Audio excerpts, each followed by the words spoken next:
আজি আমি আসাম জিঅ'গ্ৰাফিৰ কিছুমান ইম্পৰ্টেণ্ট প্ৰশ্নৰ উত্তৰ আনিছোঁ। এইটো হৈছে পাৰ্ট 2। ইয়াৰ আগতে আমি পাৰ্ট 1 এটা আপলোড কৰিছোঁ। এইটো হৈছে পাৰ্ট 2। 1 নম্বৰ প্ৰশ্ন, কপৌ ফুলক অসমৰ ৰাজ্যিক ফুল হিচাপে কেতিয়া গ্ৰহণ কৰিছিলে? উত্তৰ হ'ব এ 4 এপ্ৰিল 2003 চনত কপৌ ফুলক অসমৰ ৰাজ্যিক ফুল হিচাপে গ্ৰহণ কৰা হৈছিলে।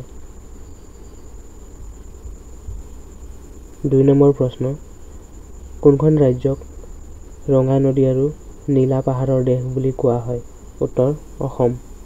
অসমক ৰঙা নদী আৰু নীলা পাহাৰৰ দেশ বুলি কোৱা হয়।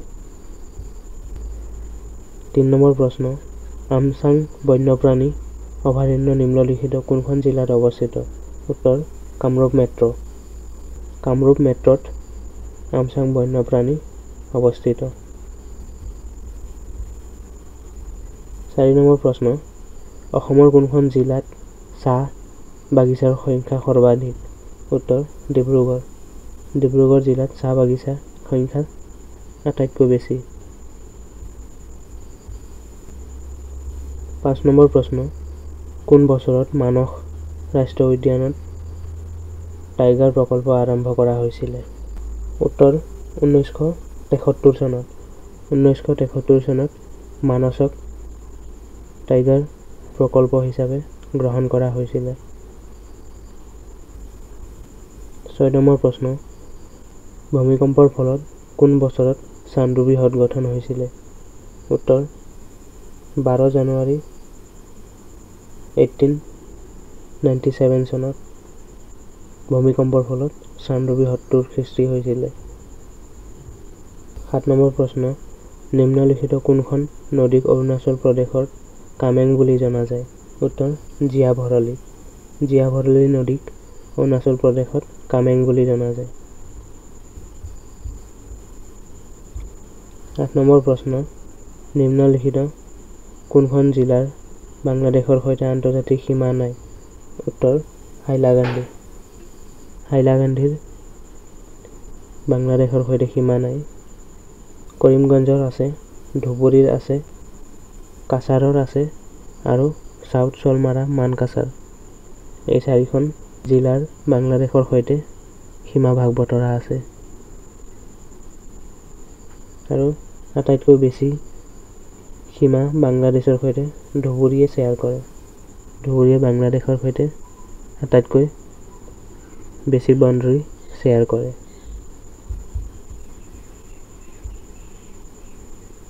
9 নম্বৰ প্ৰশ্ন, নিম্নলিখিত কোনটো ভৌগোলিক ৰেখা অসম ৰাজ্যৰ মাজেৰে পাৰ হৈ গৈছে?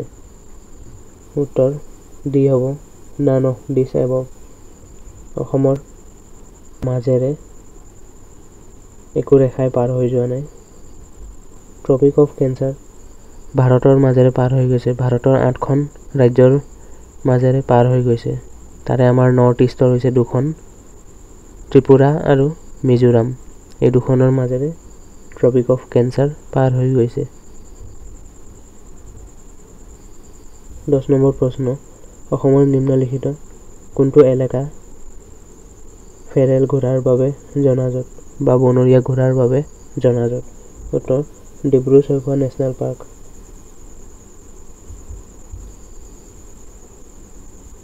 11 নম্বৰ প্ৰশ্ন, অসমৰ নিম্নলিখিত কোনটো সুৰক্ষিত এলেকা সোণালী লাংগুৰৰ বাবে জনাজাত? সোণালী বান্দৰৰ বাবে জনাজাত। উত্তৰ হ'ব চক্ৰশিলা ৱাইল্ড লাইফ চেঞ্চুৰী। ইয়াত সোণালী বান্দৰ পোৱা যায়।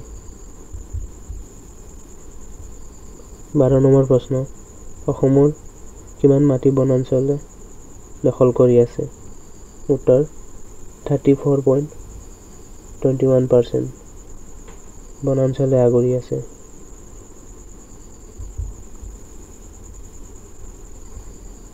13 নম্বৰ প্ৰশ্ন, অসমৰ আটাইতকৈ ডাঙৰ আৰ্দ্ৰভূমি কোনটো? লাৰ্জেষ্ট ৱেটলেণ্ড আছে সোণবিল লেক। এই সোণবিল লেক কৰিমগঞ্জত আছে। 14 নম্বৰ প্ৰশ্ন, কোন বছৰত টোকলাই চাহ গৱেষণা প্ৰতিষ্ঠা কৰা হৈছিল? উত্তৰ 1911 চনত। 1911 চনত টোকলাই চাহ গৱেষণা প্ৰতিষ্ঠা কৰা হৈছিল।